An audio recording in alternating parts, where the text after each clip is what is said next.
पहले भी कहा था संभल के मुसलमानों को कहा जाएगा, देखो मेरठ के मुसलमान खतरे में, हिंदू खतरे में, और मेरठ के हिंदुओं को कहा जाएगा संभल के हिंदू खतरे में है। और ये पूरे प्रदेश में यही रोज हर तीसरे चौथे दिन, हर महीने 15 दिन में ये आपको कहानी देख 100% गलतियां। मीरापुर विधानसभा चुनाव में आपने देखा ना, पुलिस वालों ने कैसे पिस्तौलें तानी, वोट नहीं देने जाना, पहले तुम आईडी चेक करा और उनको लठ बजा के वापस भेज दिया। तो उसको छुपाने के लिए तो जाहिर सी बात है एक नया मुद्दा खड़ा कर देती है बीजेपी की। खासी भी कोर्ट में, लोअर कोर्ट, अपर court, high court, supreme court में कोई भी ऐसा मुकदमा नहीं आया कि जिसमें 10 बजे अपील डली और 12 बजे उस पर ऑर्डर कर दिया और 2 बजे कोर्ट कमिश्नर नियुक्त कर दिया गया। आज तक ऐसा नहीं हुआ। बिल्कुल जरूरी था, बीजेपी के लिहाज से तो बहुत जरूरी था। उनमें संवेदना होती तो ऐसा काम क्यों होता।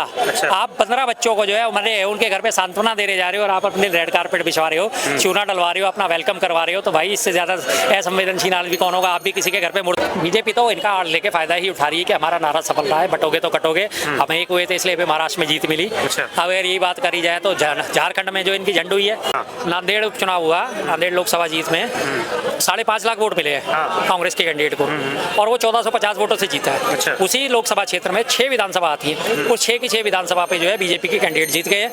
नमस्कार, मैं हूं आपके साथ रंजीतार और आप देख रहे हैं RLTV इंडिया। तो अभी जिस प्रकार से संभल में दंगे चल रहे हैं और अब बहराइच के बाद और ये संभल में जो दंगे स्टार्ट हो चुके हैं, क्या लग रहा है आपको शर्मा जी? आने वाले समय में आपको अभी ऐसे और बहुत सारी चीजें देखने को मिलेंगी। पहले बहराइच था, अब संभल है, अभी इससे आगे मुरादाबाद भी हो सकता है, इससे आगे मेरठ भी हो सकता है, इससे आगे कुंदर की भी हो सकता है और तमाम ऐसे जो है इलाके जहाँ जो है मिल्कीपुर के आसपास के इलाके जो है, मिल्कीपुर में भी उपचुनाव होना बाकी है, वहाँ भी आपको इसी तरह की हरकतें देखने को मिलेंगी।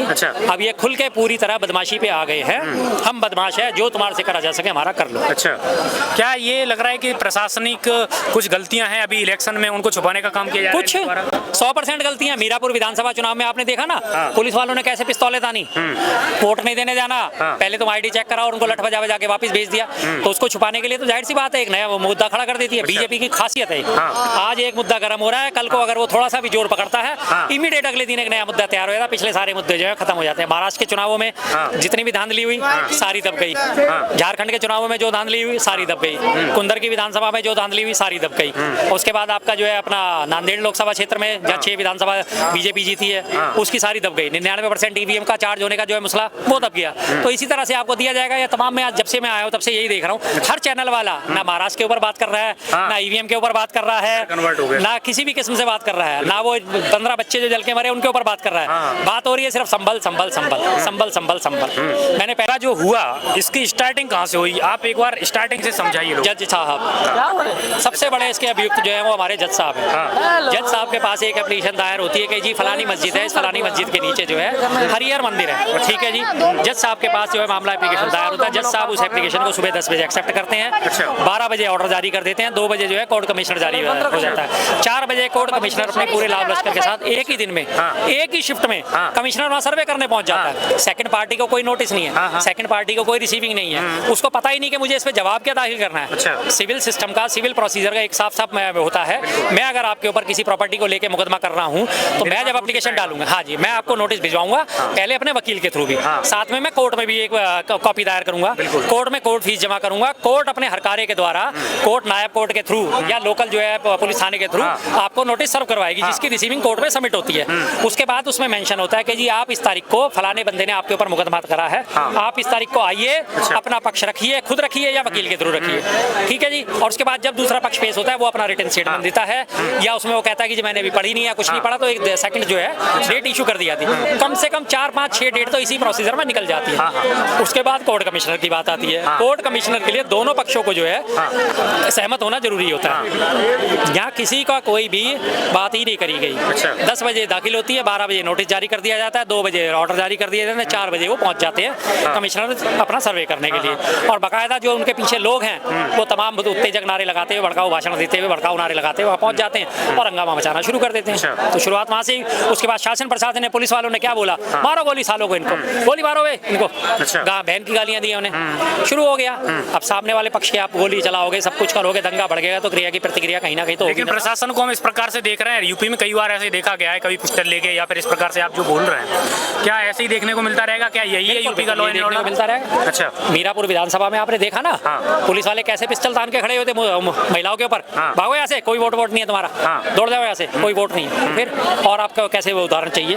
अगर ये सारे उदाहरण देखने के बाद भी बीजेपी समर्थित लोगों की आंखें नहीं खुलती, तो साफ उनको जो कहा जाता है कि वो लोग अंधभक्त हैं, तो जाहिर बात है अंधभक्त। जिस कोर्ट में केस जो है सालों साल चलता रहता है, और जब दंगा भड़काने के लिए, जिस प्रकार से आपने बताया, दंगा भड़काने के लिए या फिर ऐसे दंगे कराने के लिए एक कोई केस, और सुबह से शाम तक जो है पूरी साइड को घूम जाता है। बिल्कुल बिल्कुल, एक दिन में सारे सब कुछ कर दिए। दंगे स्टार्ट हो जाते हैं। 1950 में आपका जो है 26 जनवरी 1950 हमारा संविधान लागू हुआ। आज 2024 लगभग खत्म होने वाला है। 74 सालों में संवैधानिक व्यवस्था है। आज तक भी किसी भी कोर्ट में, लोअर कोर्ट, अपर court, high court, supreme court में कोई भी ऐसा मुकदमा नहीं आया है कि जिसमें 10 बजे अपील डली हो, 12 बजे उस पर ऑर्डर कर दिया हो और 2 बजे कोर्ट कमिश्नर नियुक्त कर दिया गया। आज तक ऐसा नहीं हुआ। तो जड़ में तो वही है ना, सबसे पहले तो अभियुक्त वही है। उन्हें पता था प्रोसीजर क्या है, जानते हैं, लेकिन उसके बावजूद उन्हें पता है प्रशासन का हाथ मेरे ऊपर है, कर दो, कौन रोकेगा हमें? कोई नहीं रोकेगा। अब उन्होंने 5 लोगों ने अपनी उसमें जान गंवा दी है। अब उन 5 लोगों के जान गंवा दी है, 2500 लोगों के ऊपर मुकदमा दर्ज कर दिया गया है। अब वो 2500 के 25 लोगों के घरों पे नोटिस जाएगा, आपका घर अवैध है, आप इस पे स्पष्टीकरण दो, 15 दिन का उन्हें टाइम दिया जाएगा और 15 दिन के बाद उनके सबके घर पे बुलडोजर चला दिया जाएगा। लेकिन बुलडोजर नीति जो है सुप्रीम कोर्ट ने रोक लगा रखी है, उस पर रोक लगा रखी है, लेकिन उसमें मेंशन क्या करा था कि अगर किसी का घर आपको अवैध लगता है या परिसर आपको अवैध लगता है तो आप उसे नोटिस दो, 15 दिन का उसे टाइम दो, रिसीविंग होने के डेट से 15 दिन का टाइम उसे दिया जाएगा अपना पक्ष रखने के लिए। अब वो 15 दिन का उन्हें नोटिस दे दिया जाएगा, 15 दिन में वो अपना क्या पक्ष रखेंगे, क्या नहीं पक्ष रखेंगे। कोर्ट ने फैसला मानना ही नहीं है। जब कोर्ट ने ये नहीं माना, सर्वेयर की रिपोर्ट नहीं मानी, उसकी बात नहीं मानी, 2 घंटे के अंदर फैसला दीजिए, तो कोर्ट क्या उसे मानेगा? नहीं मानेगा। क्या ये विष्णु शंकर, सबसे बड़ी बात, आप इनकी कुंडली खंगालिए, हर सर्वे में यही सज्जन नजर आते हैं। काशी हुआ तो ये नजर आएंगे, मथुरा हुआ तो ये नजर आएंगे, और आपका राम मंदिर हुआ तो ये नजर आएंगे, अभी हरिहर उदासीन वाला हुआ तो ये नजर आएंगे। हर सर्वे में पूरे देश में एक ही वकील बचा है जो कोर्ट कमिश्नर बनने लायक है, बाकी सब खत्म है। इनका जो मेन पर्पज क्या है ये सब कराने का? दंगा फसाद बदमाशी। अच्छा, जाहिर सी बात है, इनको फायदा क्या होगा? विपक्ष खत्म करना है इन्हें, विपक्ष को खत्म करके एक छत्र राज करना है, सीधी सी बात है। इससे फायदा क्या हो सकता है? क्या हिंदुओं को एक कर लेंगे ऐसे दंगे करा के? हिंदू तो एक नहीं हो रहे। रही बात हिंदू एक है, बहुत अच्छी बात है, सारे हिंदू एक हैं, लेकिन बेवकूफ हिंदू जो है वो इनके हिंदुत्व के उसमें आ जाते हैं। जो समझदार हिंदू है वो इनका विरोध कर रहे हैं। अच्छा। सीधी सी बात है। जो बेवकूफ हिंदू है वो इनके नारों में आके अपने बहका के अपनी जान गंवा रहे हैं। राम गोपाल मिश्रा जैसे लोग अपनी जान गंवा रहे हैं, आर्यन मिश्रा जैसे लोग अपनी जान गंवा रहे हैं। इस तरह के लोग जो है वो अपनी जान गंवा देते हैं। इनका कुछ नहीं होना, इनकी तो रोटी सिकी, इनका काम हो गया, बात खत्म।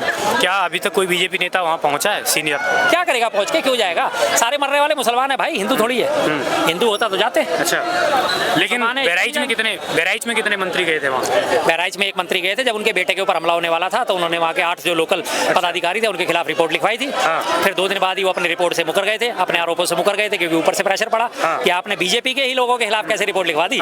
बस बदल के खेल सारा का सारा। लेकिन जिस प्रकार से ब्रजेश पाठक झांसी में आते हैं और आने के पहले वहाँ पर चूना बिछाया जाता है, उनका स्वागत किया जाता है, क्या ये स्वागत होना जरूरी था? बिल्कुल जरूरी था, बीजेपी के लिहाज से तो बहुत जरूरी था। उनमें संवेदना होती तो ऐसा काम क्यों होता? आप 15 बच्चों को जो है उनके घर पे सांत्वना दे जा रहे हो और आप अपने रेड कारपेट बिछवा रहे हो, चूना डलवा रहे हो, अपना वेलकम करवा रहे हो, तो भाई इससे ज्यादा असंवेदनशील आदमी कौन होगा? आप भी किसी के घर पे मुर्दमी में जाते हो, क्या आप अपना स्वागत करवाते हो? नहीं। किसी की 13वीं में जाते हो, किसी दिन किसी की कोई डेथ होती है, शमशान घाट जाते हो, क्या आप अपना स्वागत करवाते हो? कभी नहीं। जाहिर बात है। तो ये तो बेशर्म लोग हैं, इसलिए मैंने बार बार कहता हूँ बेशर्म जनता पार्टी। लेकिन जिस वर्कर से इन्होंने चूना डलवाया, अब उसी के नाम FIR करा दी इन्होंने। जाहिर बात है, शतरंज के खेल में 8 और 8 16 प्यादे होते हैं। जब राजा के ऊपर, वजीर के ऊपर, ऊंट के ऊपर, हाथी के ऊपर जो मुख्य किरदार होते हैं उनके ऊपर आँच आने वाली होती है, सबसे पहले उठा के प्यादे को आगे कर दिया जाता है। उसके ऊपर FIR हो गई, कुछ नहीं, उसे ऊपर से हाथ दे दिया, ठीक है भाई हमने FIR दर्ज करी है, बाद में जांच पड़ताल में कुछ निकलेगा नहीं। वो तो कहेगा जी मैं तो अपनी ड्यूटी पूरी कर रहा था, MCD का कर्मचारी हूँ, मेरे तो रोज की ड्यूटी है, बात खत्म, मामला रफा दफा, छुट्टी। 10 दिन बाद आप पूछोगे भी नहीं कि उसके FIR का क्या हुआ। आज 1.5 महीने से ऊपर हो गया राम गोपाल मिश्रा को मरे हुए, क्या किसी चैनल ने आवाज उठाई कि उसे 10 लाख रुपए मिल गए या नहीं मिले? क्या उसे मकान मिल गया या नहीं मिल गया? कोई इंक्वायरी नहीं। क्या उसे नौकरी मिल गई या नहीं मिल गई? नहीं ना। बस इसी तरह ये मामले धरते चले जाएंगे, नए मामले उठते चले जाएंगे। लेकिन ये जो पत्थरबाजी स्टार्ट हुई वो क्यों हुई? गलत है जी, गलत है। अगर कोई भी कम्युनिटी सही, मुस्लिम कम्युनिटी है, अगर वो पत्थरबाजी स्टार्ट करती है और पुलिस सामने है, तो पुलिस तो फिर अपने बचाव के लिए कुछ भी करेगी ना? बिल्कुल, पुलिस बचाव के लिए गोलियां चला रही है। पुलिस प्रशासन का जब काम होता है, पुलिस ने सबसे पहले क्या उसे ऑर्डर दिए जाते हैं, पुलिस ट्रेनिंग में दिया जाता है, अगर भीड़ है, इकट्ठी है, उन्मादी भीड़ है, सबसे पहले उसके ऊपर लाठीचार्ज करो। लाठीचार्ज से भीड़ अगर नहीं मानती तो उनके ऊपर टीयर गैस चलाओ।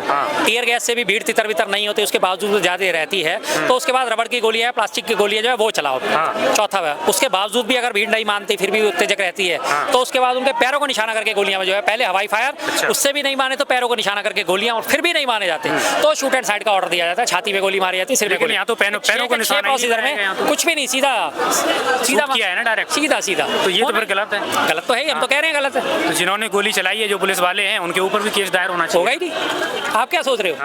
अगर आप क्योंकि कानून डायरेक्ट शूट नहीं करने को कहता है ना। मतलब ही नहीं है, कोई केस दायर नहीं होने वाला, कोई मुकदमा दर्ज नहीं बोला, कुछ या तो फिर सामने से गोलियां चल रही होती, कुछ नहीं होने वाला। आप गलतफहमी में हो। अगर आप ये सोच रहे हो कि पुलिस वालों के खिलाफ मुकदमा दर्ज हो जाएगा या बीजेपी वालों के खिलाफ मुकदमा दर्ज हो जाएगा, तो आप उस 2 साल के बच्चे की तरह हो जिसे अगर दूध नहीं होता तो उसके मुंह में शहद का निप्पल लगा दिया जाता है और वो बंदा चू चू चू चू चूसता रहता है उस निप्पल को, और वो सोचता है कि दूध इसमें आ रहा है और वो सोचता है कि मेरा पेट भर गया। तो बिल्कुल आप उसी तरह, और सारी जनता इसी तरह, अगर वो सोचती है कि इनके ऊपर कोई कार्रवाई होगी तो। अच्छा, मेरा एक और लास्ट क्वेश्चन है आपसे। अभी जो चुनाव हुआ उसमें जो पिस्टल दिखाई उसने, क्या उसके खिलाफ भी कोई कार्रवाई हुई अब तक? ना, कुछ भी नहीं। वैसे अगर होनी चाहिए या नहीं? अगर 7 पुलिस वाले सस्पेंड करे गए थे, लेकिन 7 पुलिस वालों में वो पुलिस वाला जिसने पिस्टल दिखाई है वो है नहीं, वो शामिल नहीं है, बाकी और लोग शामिल है। और सस्पेंशन कितना, महीने, 2 महीने, 3 महीने का सस्पेंशन। आधी तनख्वाह मिलती रहेगी, 3 महीने बाद उन्हें ले लिया जाएगा फोर्स में, लाइन हाजिर कर दिया जाएगा, किसी डीएपी लाइन से अटैच कर दिया जाएगा, किसी बैरक से अटैच कर दिया जाएगा, बात खत्म। पब्लिक डीलिंग उनकी खत्म कर दी जाएगी, दैट्स ऑल। क्या ये जो दंगे होते जा रहे हैं उनसे जो है बीजेपी को फायदा हो सकता है वोट के मामले में? बीजेपी तो इनका आड़ लेके फायदा ही उठा रही है कि हमारा नारा सफल रहा है, बटोगे तो कटोगे। हम एक हुए थे इसलिए हमें महाराष्ट्र में जीत मिली। अगर यही बात करी जाए तो झारखंड में जो इनकी झंड हुई है उसके बारे में किसी चैनल को बात करते देखा? झारखंड में बड़े जोर शोर से नारा दे रहे थे, घुसपैठिए घुसपैठिए घुसपैठिए, बाहर निकालेंगे। हिम्मत विश्व शर्मा आया, घुसपैठिए बाहर निकाल दिया। योगी जी गए, बाहर निकाल दिया। मोदी जी पहुंचे, बाहर निकाल दिया। झारखंड ने सही तरीके से घुसपैठिए को रास्ता दिखाया। महाराष्ट्र में आपकी सरकार नहीं बन पाई है, क्या लगता है आपको? देखिए, कहना चाहोगे इसके बारे में? हाँ, हमें पता था नहीं बनेगी। तंत्र जब तक मजबूत रहेगा, ये मेरी पहले भी बात हुई थी, आपने क्लियर कुछ बोला नहीं बोला था, मुझे पता था कुछ ना कुछ लास्ट एंड फाइनल हेरफेर हुआ। सबसे बड़ा एक ये उदाहरण देता हूँ, नांदेड़ उपचुनाव हुआ, नांदेड़ लोकसभा जीत में 5.5 लाख वोट मिले हैं कांग्रेस के कैंडिडेट को, और वो 1450 वोटों से जीता है। उसी लोकसभा क्षेत्र में 6 विधानसभा आती है, उस 6 की 6 विधानसभा पे जो है बीजेपी के कैंडिडेट जीत गए और 25,000 प्लस मार्जिन से सब जीते हैं। 4.5 लाख वोट मिलते हैं उन 6 के 6 को मिला के, और कांग्रेस को 5.5 लाख वोट मिलते हैं। 1 लाख लोगों ने वोट नहीं करा क्या कांग्रेस को? क्यों नहीं करा? 6 की 6 विधानसभा उनके पास चली गई, लोकसभा उनके पास आ गई। क्या एक आदमी इतना हो सकता है कि जब मैं कांग्रेस को वोट देने जा रहा हूँ, नहीं लोकसभा में तो मैं इसको दूंगा, विधानसभा में इसे चुनूंगा? इतने दिमाग नहीं है भाई साहब। बहुत बहुत धन्यवाद।